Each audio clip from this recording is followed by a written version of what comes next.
Annie Jacobsen is a journalist and is the author of Area 51. Her current book, Operation Paperclip, discusses the end of World War II and the American government's decision to accept high-level German scientists inside its borders, some of which had done monstrous things. This decision accelerated U.S. scientific capabilities, but also brought into question its ethical standing. So to talk about that, please welcome Annie Jacobsen.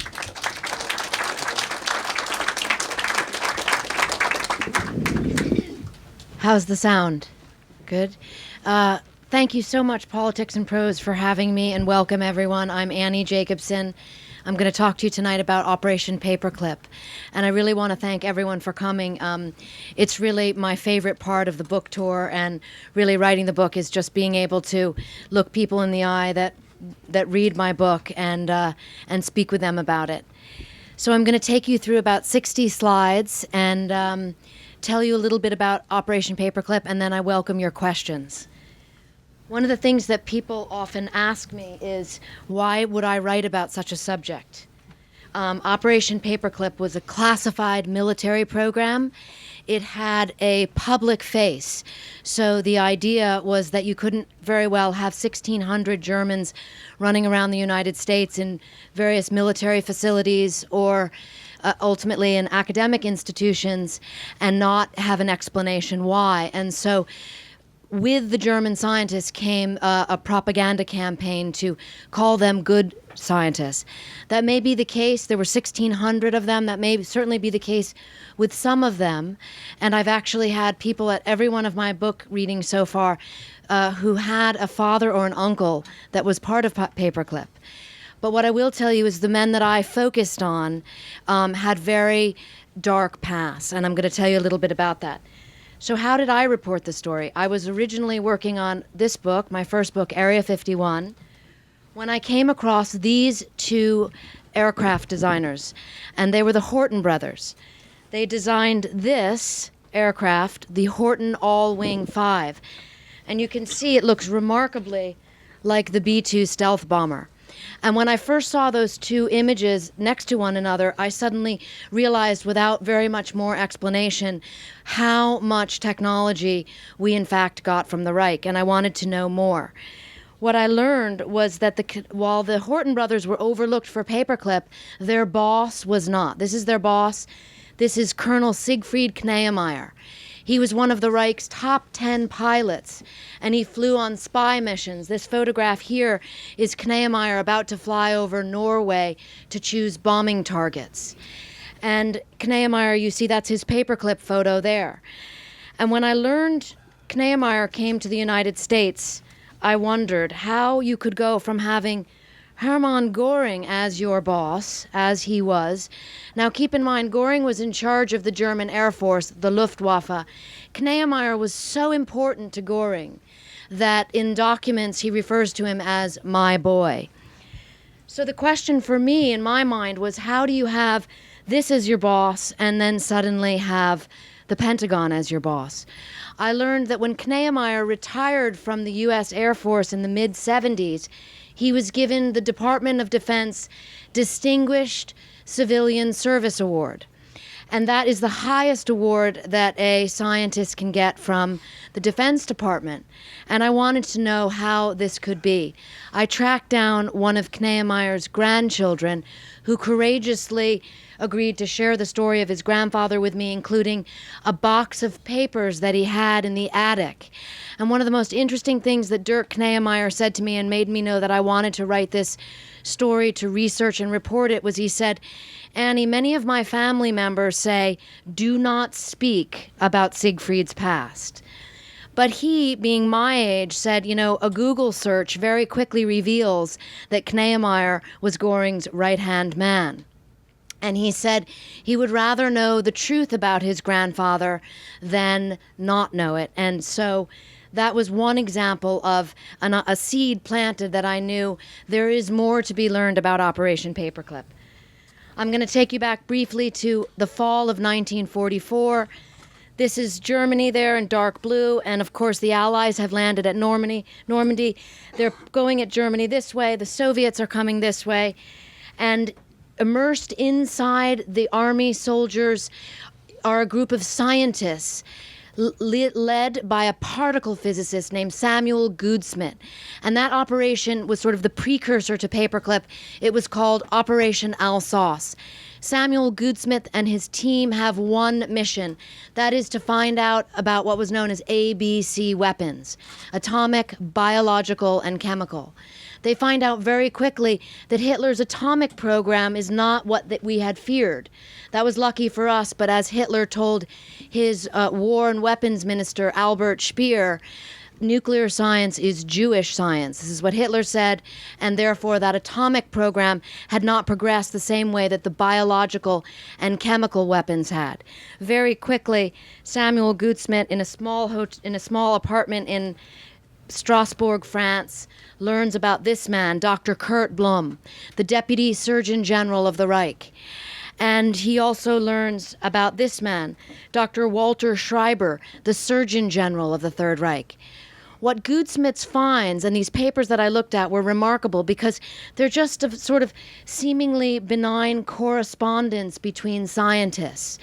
The apartment belonged to a doctor named Dr. Eugen Hagen, once a temperate man, worked in the United States on a Rockefeller Foundation scholarship. And Hagen was writing to Himmler and saying, of the 100 prisoners you sent me, a group of them died in transport. Please send more. And this is a terrifying moment for Operation Alsace because they realize that the Reich is experimenting on humans from the concentration camps to push medical science in a manner that cannot be pushed if you're experimenting on rabbits and guinea pigs. So Dr. Blum and Dr. Schreiber are now on the top of the target list for Operation Alsace and ultimately Paperclip. There you have Hitler and Goering, and of course the third horrible triad of this group of folks who are in the target eye of the Allies is Himmler. And Himmler is overseeing a vast network of state-sponsored slavery. And it's the slaves from the concentration camps that are assembling the weapons. So you have prisoners being experimented on for some of the programs, and you have prisoners being used to build rockets and such for the other weapons programs. As we're moving across Germany, all across the Reich, the Allies are coming across hidden troves of treasure like this. This is a famous photograph of gold, but also in these caves, Allies are finding documents and they're finding weapons. And this is one example. This little innocuous-looking entrance is actually the entrance to Nordhausen, which was the underground tunnel facility where Wernher von Braun, General Dornberger, and many other scientists who would later come to America are working to build the rockets for the Reich. So you see down on the bottom photograph, those are train tracks. The rocket parts would go in, the slave laborers would build them, and out of the tunnels on those trains would come V-2 rockets and body parts. This is the V-2 rocket. So one of our teams was sent in. These men were sent to capture 100 rockets and to ship them back to the United States so that we could fly them here at the White Sands missile range. But this is where you really see Operation Paperclip begin, because also at the same time, you have the scientists. And you see that an intelligence officer, the program sort of begins in bits and pieces, and one intelligence officer says, we have the rockets, but how about the scientists? This is von Braun, this is Dornberger, and two others who I write about in Paperclip. What's left out of the issue is that Dornberger, you can see here, he's with Himmler. They're both wearing leather coats. I find this photograph remarkable. I was not able to get permission to publish it in my book. I'm happy to show it to you here. General Dornberger went on and became a very important part of the Paperclip program. He worked for Bell Aircraft for years. He had one of the highest clearances at the Pentagon. He was a recruiting officer for Paperclip, and nothing was ever mentioned of his past. And this photograph was certainly kept hidden for a rather long time. Arthur Rudolph, George Rickey, and Dornberger, those are all their Paperclip photographs. part of what I write about in the book is how the U.S. military was complicit. And this is a great moral conundrum because we were complicit in needing these scientists to be put forth as the good Germans, as the benign scientists who somehow were hiding out from the Reich. But of course, we know from the photograph with General Dornberger that is a fiction. And for example, nearby at Nordhausen was the Buchenwald concentration camp. And when I traveled to Germany to research the book, this sign really came across to me as really remarkable and something I thought about often. It says, Jedem das Seine. It's an old German proverb, and it means, does everyone get what they deserve? And I often wondered as I was researching and reporting this question, exactly that. The scientists were taken to this castle. Ironically, this had been one of Göring's Luftwaffe headquarters. It's outside Frankfurt, and when I went there also to speak to the old-time caretaker, he had lots of stories, which I write in the book, about what it was like when the U.S. military took over and set up all the scientists that we were collecting throughout the ruins of the Reich. We set them up in this facility, and we began to interview them. These are a number of the scientists who were it was called Dustbin, a little humor by the Allies there. But these are some of the scientists who were kept there. One of the scientists we couldn't find at first was Dr. Ambros. Ambros, I think, is probably the most nefarious character that I write about in the book, and I'm going to tell you briefly why. Ambros was Hitler's favorite chemist, and I don't say that lightly. I found a document in the National Archives that I don't believe had ever been reported before. It shows an award that Ambros was given by Hitler of 1 million Reichsmarks. And the reason that Ambros was given that was because he co-invented sarin gas. The A in sarin stands for Ambros. But he also invented synthetic rubber for the Reich. And this was a very big deal to Hitler. Tanks need treads, aircraft need tires. Hitler knew the Reich was running out of rubber. And so when Ambros invented rubber, the Fuhrer bestowed him with favor in the form of this giant financial reward. Ambros was also put in charge of a slave labor factory, none other than at Auschwitz. And this is an Allied intelligence photo of the Auschwitz-Birkenau complex in June of 1944. It's a little hard to interpret to the naked eye, but because it's from so high up, but you see there's Auschwitz up there, it's labeled, there's Birkenau, and down on the bottom you can just barely see, it says Auschwitz III Buna. Buna is the name for synthetic rubber, and this was where Ambros was manager. And slaves who were spared the gas chamber, some of whom I interview for the book, were sent to Buna to work. Most of them were worked to death. Of all the photographs that I found on my research and reporting, none bothered me to the degree that this one did. It was not the bodies stacked like cordwood that we all have seen and have horrified us, but rather it was this, and it's because of what that sign says. It says Company Sporting Club IG Auschwitz. And those are two of Otto Ambros's colleagues fencing. So after a day in the laboratory, they would go for sport and fence.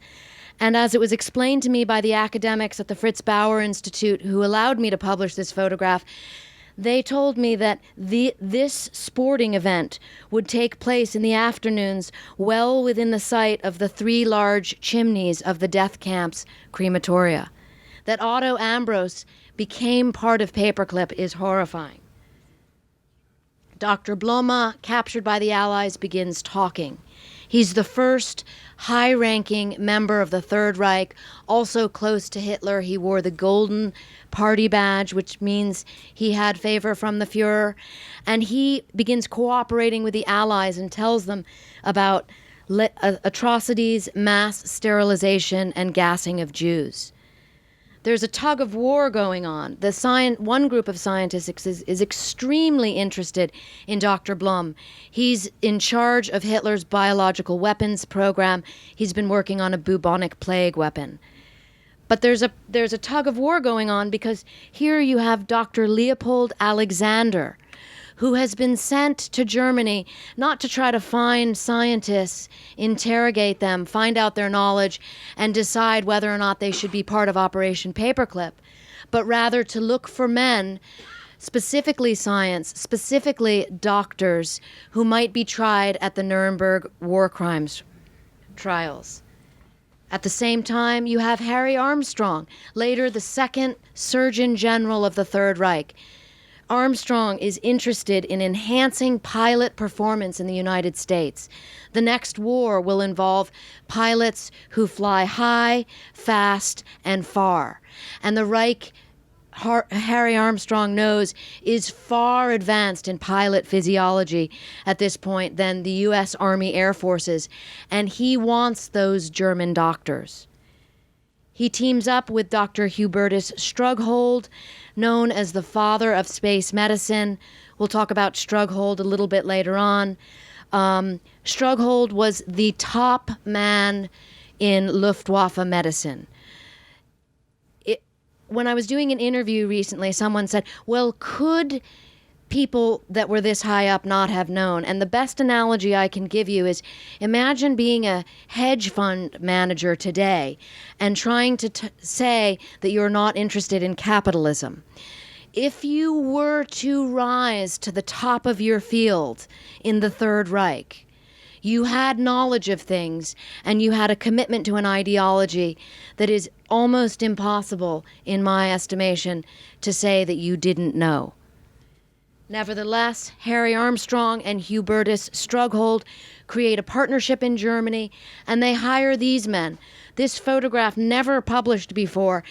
Richard Kuhn is in the center, a very famous Nobel Prize-winning chemist, and many other scientists who would come to the United States as part of Operation Paperclip to work in Texas. But before that happened, there was a knock on the door in the institute where they were all set up to work in Germany before their passage to the United States could be arranged. And that was from, as I told you, Dr. Leopold Alexander. He wanted these three for war crimes, as he wanted Dr. Theodore Benziger. Dr. Theodore Benziger, when I read about his obituary in the New York Times, published in 1999, when Benziger was 94, the New York Times lauded his long career for the U.S. Navy as a doctor.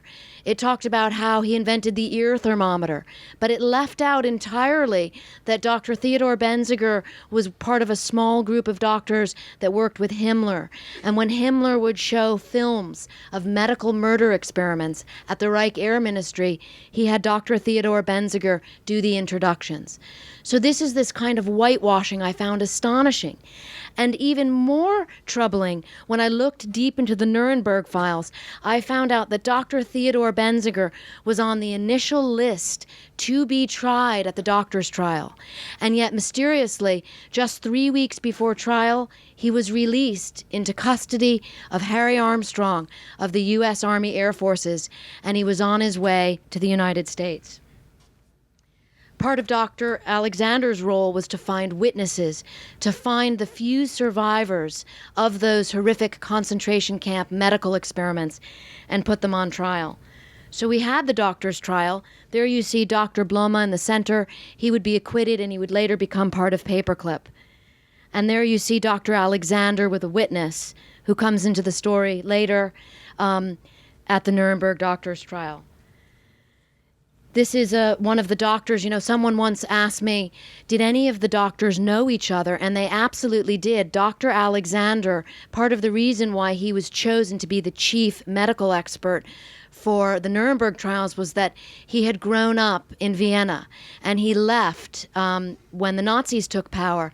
So he was a fluent German speaker, and he was astonished to figure out at the doctor's trial that he was in the same medical class with Dr. Biegelbach. Karl Hollenreiner, one of the few survivors of those experiments. I tell this story in the book, but there's so many moments that I came across that are just lost to history. I couldn't believe that I had never heard of them, and they seemed to not have been written about anywhere. Karl Hollenreiner was the subject of the saltwater experiments, and I won't give you the details because they're gruesome. You can read some of them in the book. But Hollenreiner was so outraged at Biegelbach, who had performed those experiments on him. He came into the Nuremberg trials with a dagger hidden in his pocket. And while he was on the witness stand, he leapt off the stand and he tried to stab Biegelbach. And one of the Nuremberg judges was so upset with him because he said, "We are here to show what democracy is all about," that he sent poor Karl Hollenreiner back into the prison with the Nazi doctors. Dr. Walter Schreiber, hold that thought. He was absent from the doctor's trial. He'd been captured by the Soviets. Jumping over to another program briefly and quickly, some of the men who worked for the U.S. Army really felt that this program was terrible, and they didn't want to be working with Nazi potential war criminals. But there was also a Soviet threat, and they felt that it was perhaps the lesser of two evils. Other Army officers really seemed to like these scientists with full knowledge of how complicit they had been in war crimes, and that was very disturbing. General Luxier was one of them. There he is holding an incendiary bomb. And there he is. I found this actually in General Luke's personal papers at the U.S. Army Heritage Institute in upstate Pennsylvania. And I'm going to speak for a second about reporting the story and how stories like this get reported. There's sort of an idea that you just file a Freedom of Information Act and magically all these documents appear. And that's, of course, not the case. I often think of myself a bit like a detective, and that you have to really find your way to the story. But when I saw this photograph of General Luke seeming to enjoy himself at a cocktail party with Hitler's chemists, I decided to track down Luke's personal papers, which I found at the History Institute. And that's where I found out, I'm going to jump forward, I found General Luke's diaries. And this is that incredible human element of it all, where, I keep a diary, maybe lots of you do, and you sort of write like things maybe you're not supposed to write. And General Lukes wrote, attended a conference with Dr. Schieber, classified matters. And all along, the Department of Defense had been telling me that Schieber had never been part of Paperclip. That's Schieber. He was SS Brigade Führer. He served on Reichsführer SS Himmler's personal staff. He worked on concentration camps experiments. He was a chemist. There he is wearing the golden party badge I told you about. That means he had favor from the Führer. But the reason that Schieber was never known to be part of Paperclip was because he was later hired by the CIA, and they were able to put a different classification on his papers. So up until this point, Schieber's participation in this program was not known. His courageous family members in Germany also gave me some very interesting information, which I report in the book. But just to show you how high up Schieber was and why it was necessary to keep him a very big secret. There he is. I couldn't get permission to publish this photograph. I'm happy to show it to you here. There he is shaking hands with Hitler in the forest. But ultimately, I was able, through that sort of detective work and finding out about Dr. Schieber's participation in Paperclip, and I was able to get that list, and there it is. That's the official list of all the high-ranking chemical weapons experts on Hitler's roster who ended up working as part of Paperclip. And just a fascinating photograph of Schieber that his family shared with me, and that's when he was working for the CIA. So people often ask, how could this have happened? And this is why. There was a very real threat, and that was the Soviet Union. And the threat was thermonuclear war. Very quickly, the Cold War heated up. And all of those criminals that we had sent to prison, well, we needed Germany as an ally. And so John McCloy, U.S. High Commissioner, he left his position as president of the World Bank and agreed to go to Germany to serve as High Commissioner, and he released the majority of those convicted Nazi war criminals. They had been in Landsberg prison. Those are the unmarked graves of the 486 who had been hung, but he released a lot of them, including Ambrose. I found this picture to be incredibly disturbing. That's Ambrose. I told you the A for Ambrose in sarin gas, Hitler's favorite chemist. He was managing the Auschwitz III Buna factory. He was actually tried at Nuremberg. He was convicted of mass murder and slavery. There he is in a Nuremberg photograph laughing with his lawyers. Perhaps he had foresight and knew that he would be given clemency by U.S. High Commissioner John McCloy, released, and he would become later on contract with the U.S. Department of Energy. Some of the doctors were such hot potatoes, that was the actual term that they used, if someone couldn't come to the United States. And so they were sent to this facility outside Frankfurt. It was a black site. I sort of think of it as the original post-war black site. And that is where we worked on enhanced interrogation techniques with Soviet bloc prisoners. Ultimately, this program would become known as the infamous MK Ultra program, but it began here much earlier than thought. And lo and behold, who were the two physicians at Camp King? Dr. Schreiber, released from the Russians. Many thought he was a Soviet mole. And Dr. Kurt Blome. But the reason that Blome got the position was because Schreiber came to the United States. And this was one of the most horrifying moments to research and report, was that Dr. Schreiber, whose specialty was actually lethal phenol injections, it was a quick way to get rid of someone at a concentration camp. He oversaw those experiments. We knew it. We couldn't prosecute him at Nuremberg because he was in the Soviet Union, and he actually was a witness for the Soviet Union at the Nuremberg trials. But now he was on the American team, and he was sent to America, to this place, the U.S. Air Force School of Aviation Medicine at Randolph Field. Harry Armstrong, whose photograph I showed you, he had set this place up. This would become the bastion of U.S. aerospace medicine ultimately. And when Dr. Schreiber, the former Surgeon General of the Third Reich, arrived in the United States, and here's where circumstance plays into the story. I really love when fate and circumstance work in a very interesting way that perhaps justice cannot. Schreiber, there's a small article in a Air Force medical journal about him, and it just describes him as an ex-Soviet prisoner. This is the former Surgeon General of the Third Reich. That's what it says about him, a little hubris that he had agreed to or wanted to have this article there. And who happened to read that journal at that exact time, at that moment in time in 1951, but Dr. Leopold Alexander, the chief war crimes prosecutor from the doctor's trial. And he was outraged, and he called up Harry Armstrong, who is now the Surgeon General of the U.S. Air Force, and says this man is a Nazi war criminal and there must be some mistake. But there is no mistake. Schreiber is working among these guys, 34 of whom are at Randolph Field working on U.S. space medicine, and they don't want to have to call attention to this, and they do not want to have to let go of Dr. Schreiber. And so there's a dramatic tug of war behind the scenes. Dr. Alexander decides to go to the press. He calls up a reporter from the Boston Globe and says that Schreiber's in the country. But also, as fate and circumstance would have it, at this exact time, I showed you this photograph earlier. This is a witness from the Ravensbrück concentration camp who was part of the medical experiments that Schreiber was part of. She just so happened to be coming to the United States at this time.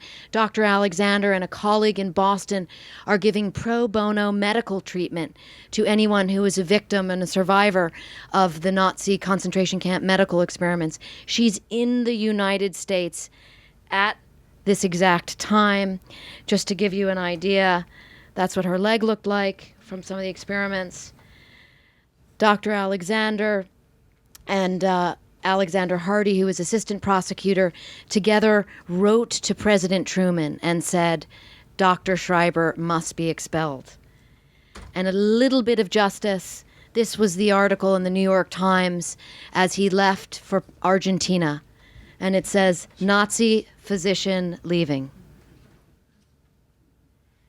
So in the end, Paperclip, those 1,600 scientists had different trajectories in their life. I write about what their lives were like in my book, but of course the most famous among them was Wernher von Braun.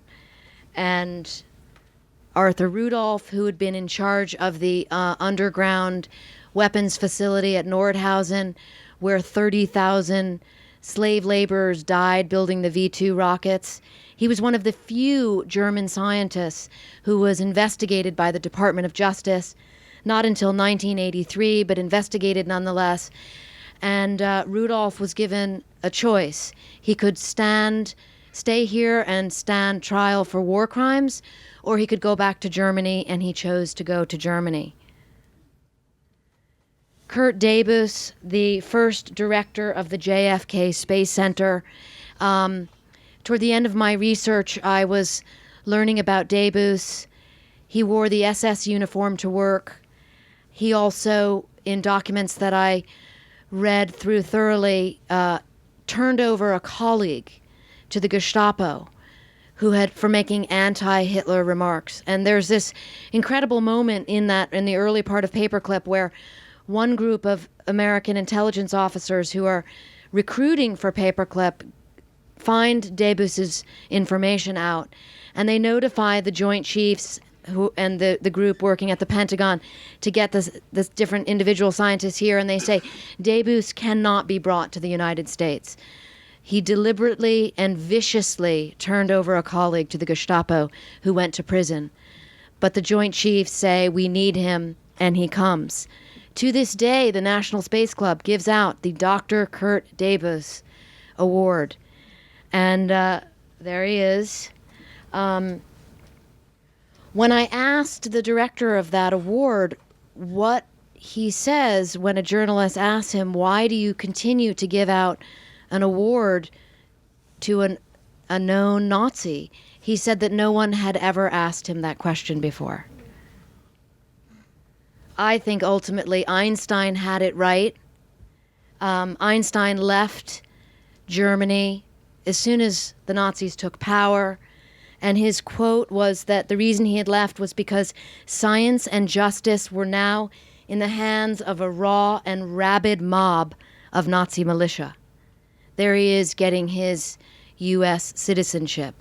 The majority of the 1,600 Operation Paperclip scientists who came here were given that coveted U.S. citizenship.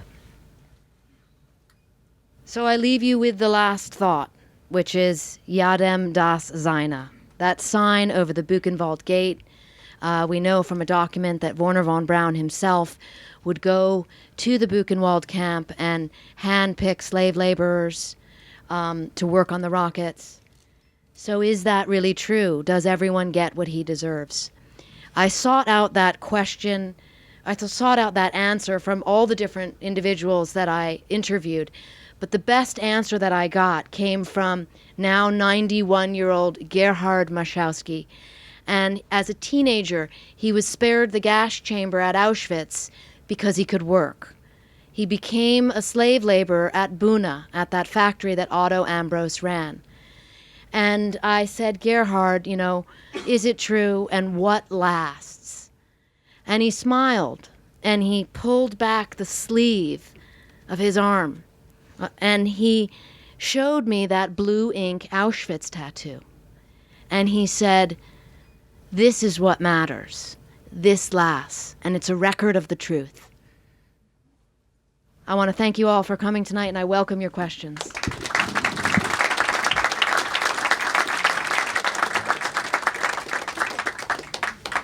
So I'm sure there are many questions. Just make your way to one of the microphones and please ask.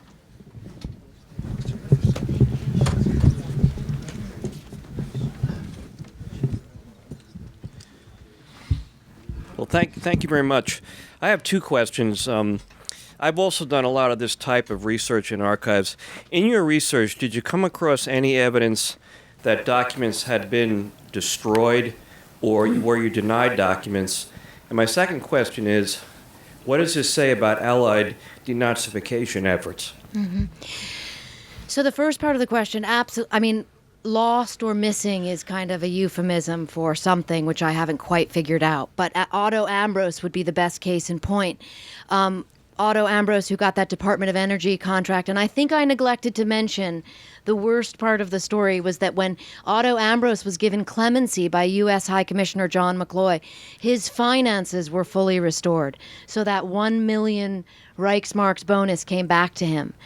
And I wanted to know how it was that Otto Ambros came to the United States, because he was a convicted Nazi war criminal. He came here, I know, twice, possibly 3 times. And so in filing Freedom of Information Act requests with the State Department, those Ambros files of those travel documents he would have had to have been given special permission always came up lost or missing.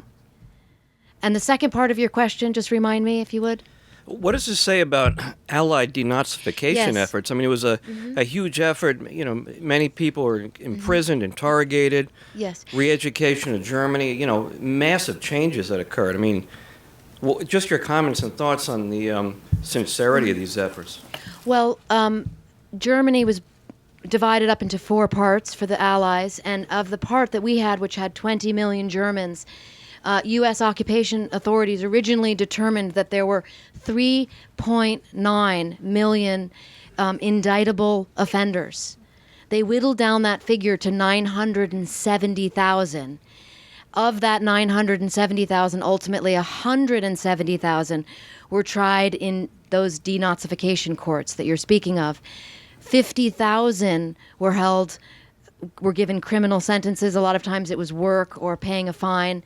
And of that, just around 1,000 were put in prison. Thank Yes. you.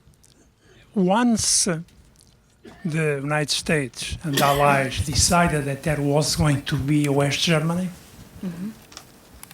many Nazis became part of the Secret Service, intelligence service in Germany. In fact, there's a general whose name I forgot. He Galen. Yes, he became the chief there. So, Well, Galen became the chief immediately after right. the war. Yes. So, don't you think that they were not thinking about the victims of this man I think at all? Not anymore. They were more interested in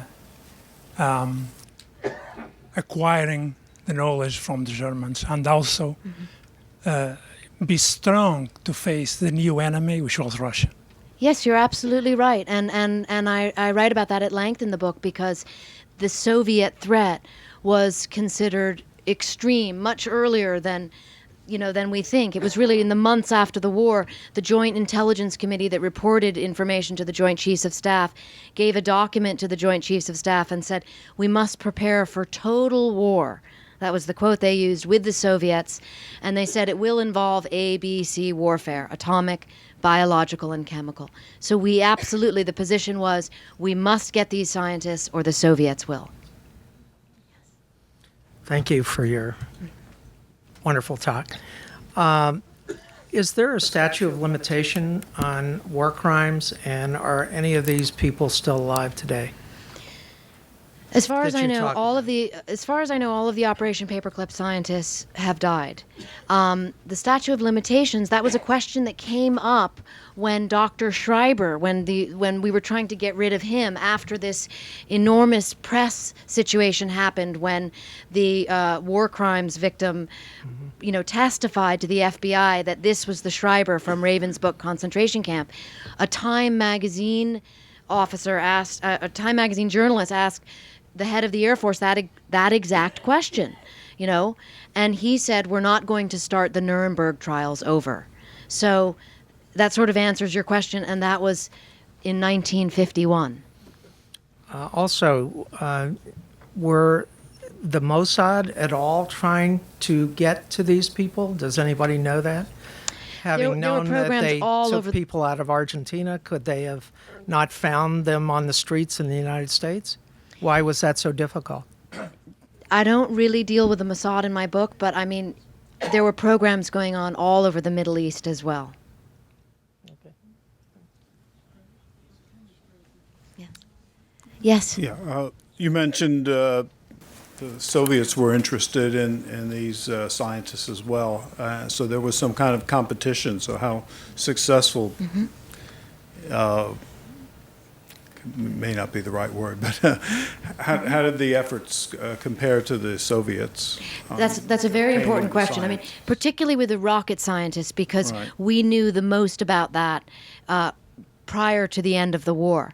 And there was a real time crunch getting those German scientists out of Nordhausen because that area was going to be in Soviet control.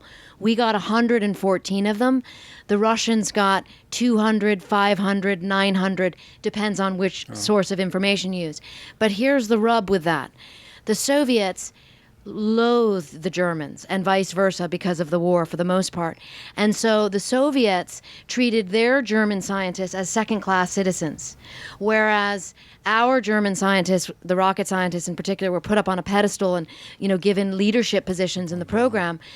The German scientists were considered second-class citizens as far as the Russians were concerned. So much so that they squeezed them of information and then sent them back to Germany.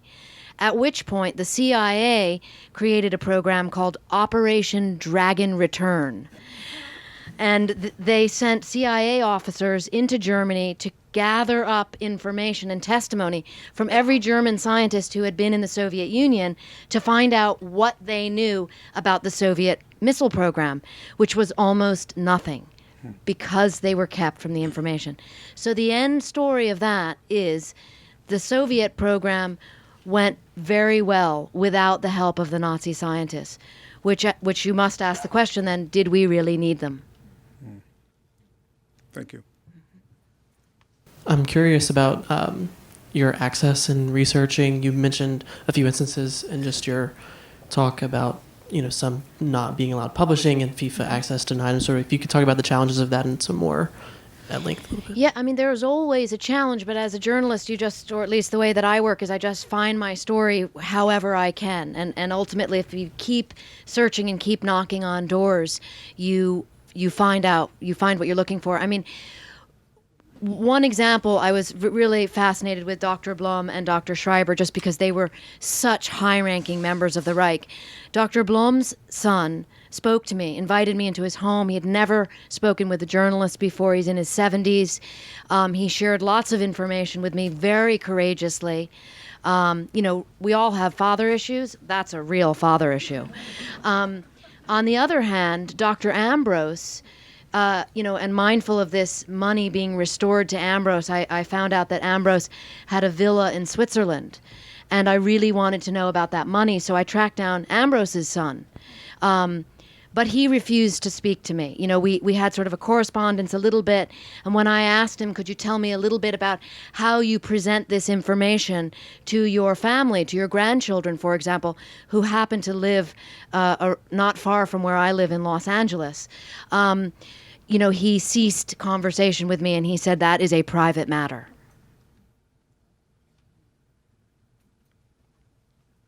There's got to be more questions. This looks like a curious group. Yes. Yeah. If you want to, just go right up there. Yeah. One has to keep in mind the standards of ethics back then were not what they are now. They were human experiments in the United States, for example, where they inoculated African Americans and Hispanics with the gonorrhea bacteria, etc., etc. So I don't think that the people who brought the Nazis here had very thick skins. Some of them probably were anti-Semitic. If you know some of these characters, they may have been, they don't quite meet our standards of today. That, I think, is the great moral conundrum of Paperclip, and it's why the book is so long, because I profile these 21 scientists, and I try to tell you as much about each of them that I could learn, starting with what they were doing during the war, and let you come to your own conclusion about the morality of it all. Yes? Two simple questions. One is, where did Operation Paperclip come Yes. from, and that name? Those two groups I was telling you about, those in Germany who were interrogating, or rather interviewing, the German scientists and preparing them for passage to the United States. Some of them were very much against the program. And so as a means to kind of make sure that the files got to the right people, the pro-paperclip officers, intelligence officers, would fasten a paperclip. It was not called paperclip then, it was called overcast. And they would fasten a paperclip onto the top of the file to kind of give an indication this file should go to the right person. And that is how paperclip got its name. And certainly the German scientists worked with side by side with American scientists, some of whom probably fought in the war. What was their reaction to working with former Nazi? Yes, I mean, that's an interesting question. Some of them were Jewish. I interviewed a lot of these scientists for my earlier book, Area 51. And the idea was that these were the good German scientists. And, on average, on balance, there would be no reason why you would not believe your government when they were that you worked for, when they told you that. So the Joint Chiefs knew about the truth behind the real information, but very few people outside of that inner circle really knew. Thank you. Actually, that's a really good segue into my question. Your last book was actually criticized a little bit for having some fact-checking issues, and I was curious, what kind of efforts you made to maybe do a bit better for this, for your latest book. Mm-hmm.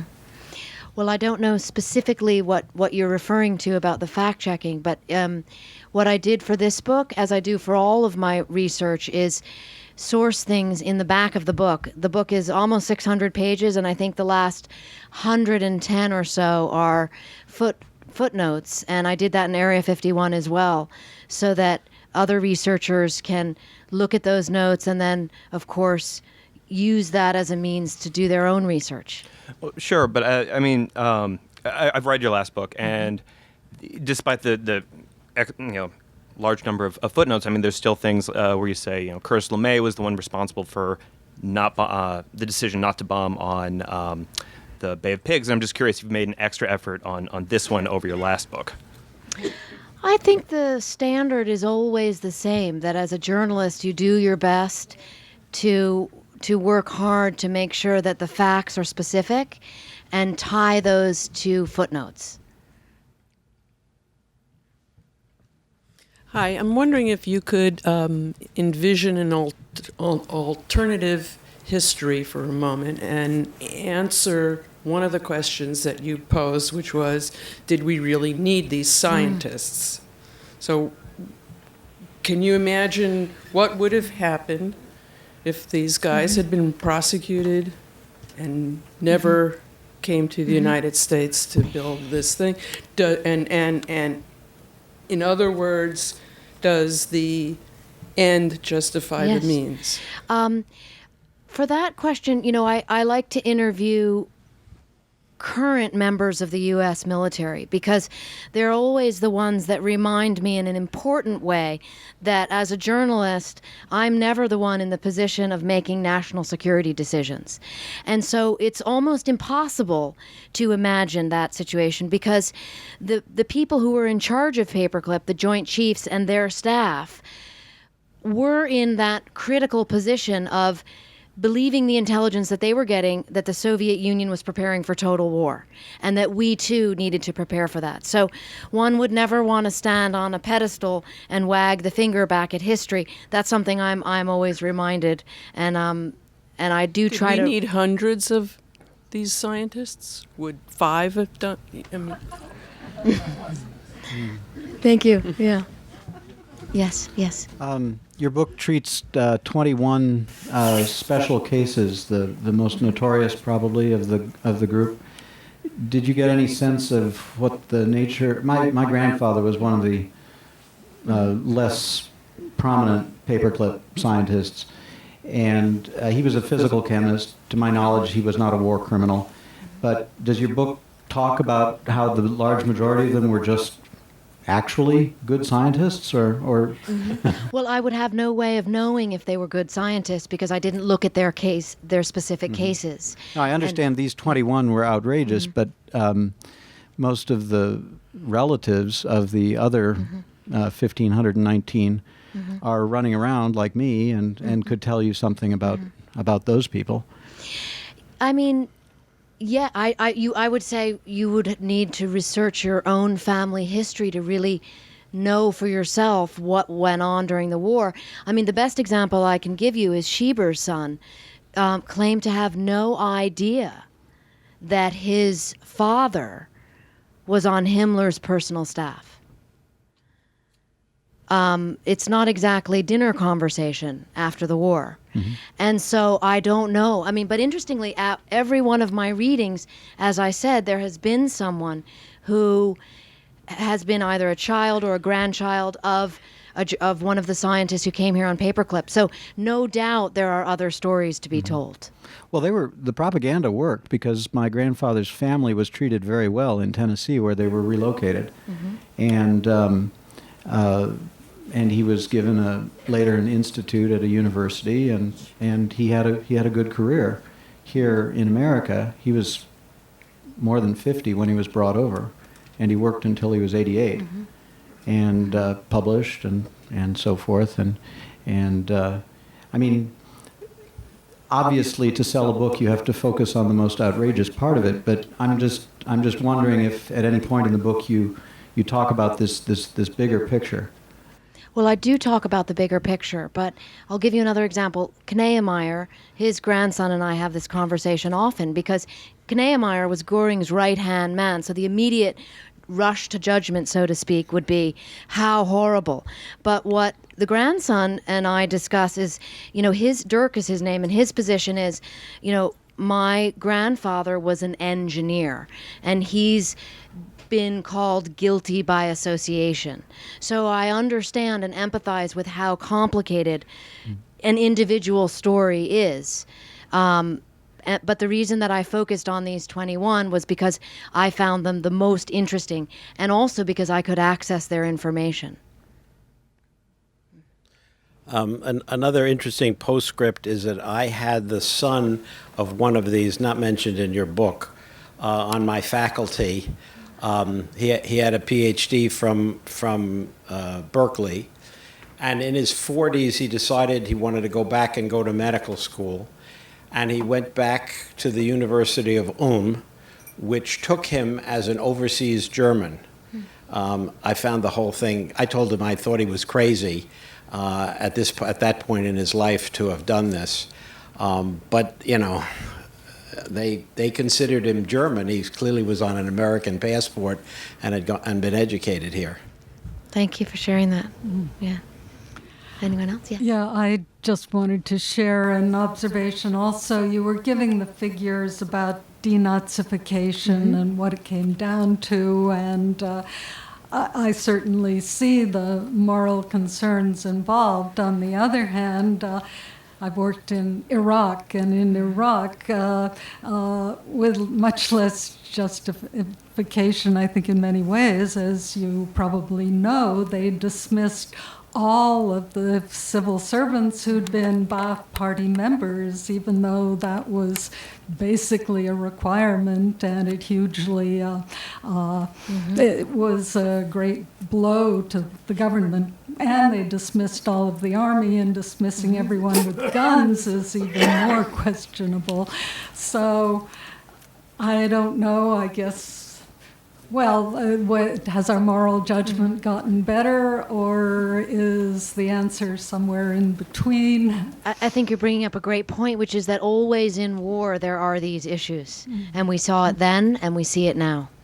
And interestingly, all of those, one of the first things that the one group of U.S. Army intelligence officers did in Iraq was capture all of Saddam's documents because, and you probably know this, and they're now at the Hoover Institute, and Iraq says, well, we want our documents back, but we're not going to give them back because out of the fear that what is in those documents shows who snitched on who and who was hung. And there again is the same moral conundrum. Who owns those documents? Who gets to be in charge of their own past? I think we'll have time for 2 more questions. So 2 more questions. Yes. Yes. Yeah. Do you have any idea why the Germans, the nuclear scientists, could not get the atom bomb? I mean, a lot has been written about it, and I would encourage you to read those books. But what little I touched upon, because of course Alsace learned quickly that program was not advanced, and I think in summation that the idea that Hitler thought it was Jewish science really kept that program from blossoming the way that their chemical weapons program. I mean, they had enormous caches of chemical weapons that we came upon. You know, bombs that were supposed to be dropped by the Luftwaffe loaded with sarin gas, bunkers full of them, hundreds of tons of this. Why these chemical weapons were not used remains a great mystery. But that atomic bomb issue is really, many people have written about that, and it's sort of the great mysterious good fortune that program did not advance. Thank you. Yes, and the last I wonder question. if you could elaborate on what still mystifies me is the most mystifying thing you've said, and that these German scientists working side by side with highly educated people who grew up in World War II, when we were brought up to believe that there was no such a thing as a good German, and yet they didn't suspect that these people who were also educated and also knew a great deal of science and also presumably worked in science in Germany, was not one person suspicious enough to say these cannot be good Germans who just lived in a cave during World War II? Yes, and I think that is where the U.S. Army in particular became complicit in that idea, because they really helped promote that fiction. And I think that if there's one thing I really sought out to do, and I hope I did do with this book, is help reconcile the past in terms of the fiction versus the facts.